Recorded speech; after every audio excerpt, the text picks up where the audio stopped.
I want to begin today with what has been a week of head-spinning developments in the race for president.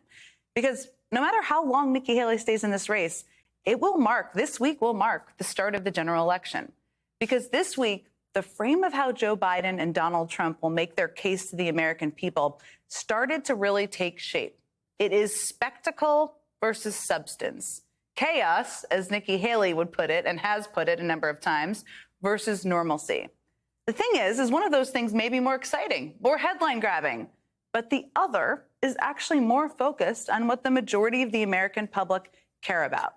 So let's dig into this split screen of this past week for a moment, starting in a New York City courtroom on Friday night, where the spectacle candidate, I bet you know the one, Donald Trump, was ordered to pay over $83 million in damages to writer E. Jean Carroll after he was found liable for sexually assaulting and then defaming her.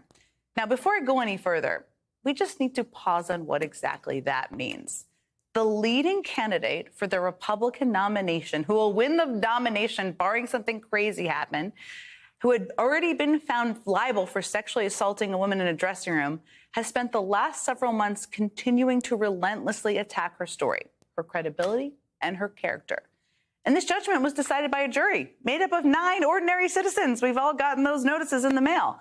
Not George Soros, not Joe Biden, not Jack Smith. 9 ordinary people decided $83 million was the right dollar amount to award E. Jean Carroll. Now, there are political implications to this, no doubt. There are also legal questions, important ones, surrounding Donald Trump's liquidity and what he will be required to pay, what he can pay. We're going to talk about all of that. But nothing is more important than those simple facts I just laid out. And Trump chose to attend this trial this week. He didn't have to, because to him, the courtroom is an asset, not a vulnerability. The spectacle is all a part of his strategy. It is a large part of the case he's been making to voters during the Republican primary. In a bit of a different general election strategy, back on planet normalcy here, Biden kicked off the week by condemning abortion bans. He then celebrated great economic news, and he received an important endorsement from the United Auto Workers Union. It's quite a different approach here, I think it's safe to say, than that of his likely challenger. This week alone really showed us the contrast at the center of this election.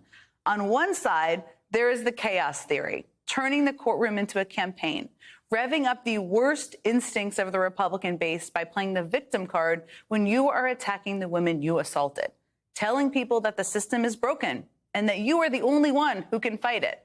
And on the other side, there is normalcy, steadiness, and perhaps most importantly, a focus on the country and not on yourself. The big question now is which side will be more appealing to the people in just about a half a dozen swing states come November. The thing is, there is also an off-ramp for Republicans. They have 2 choices right now in the primary.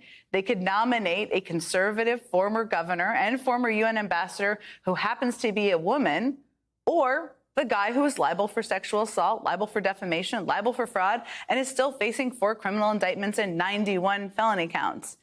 It seems unlikely at this point, they've given no indication at least, that they will take that off-ramp.